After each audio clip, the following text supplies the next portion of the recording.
Program Ngeradak Kampung yang diadakan PAL TV bersama bakal calon bupati dan bakal calon wakil bupati Banyuasin, Askolani, kembali hadir menghibur masyarakat. Acara kali ini dilakukan di Perumahan Merah Putih, Kelurahan Mariana, Kabupaten Banyuasin.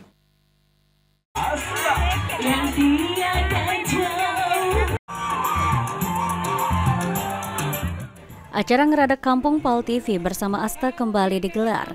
Kali ini program Ngeradak Kampung dilakukan di Perumahan Merah Putih, Kelurahan Mariana, Kabupaten Banyuasin. Tampak ratusan masyarakat yang dinominasi oleh ibu-ibu sangat antusias dalam mengikuti acara Ngeradak Kampung ini.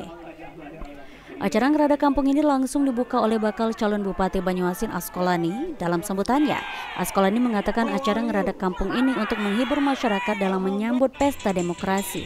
Diharapkan masyarakat yang mengikuti acara ini selalu senang dan semangat, serta tidak boleh takut dan tidak mudah terintimidasi. Senada, Neta Indian bakal calon wakil Bupati Banyuasin mengatakan, dalam menyambut Pilkada 27 November nanti, diharapkan masyarakat harus tetap senang dan bahagia.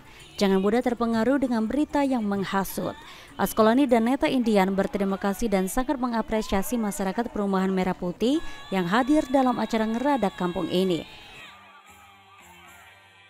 Kesempatan sore hari ini kita ada di Gria Merah Putih di Kecamatan Banyuasin, Kelurahan Mariana. Dan luar biasa tanggapan masyarakat, anggota masyarakat di acara Ngeradak Kampung bersama PAL TV dan Askolani Neta.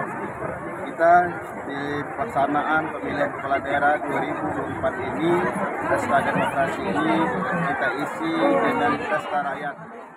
Acara Ngeradak Kampung PAL TV bersama pasangan calon bupati dan calon wakil bupati Askolani dan Neta Indian akan berlanjut di beberapa kecamatan yang ada di Banyuasin. Ridho Ilahi, PAL TV.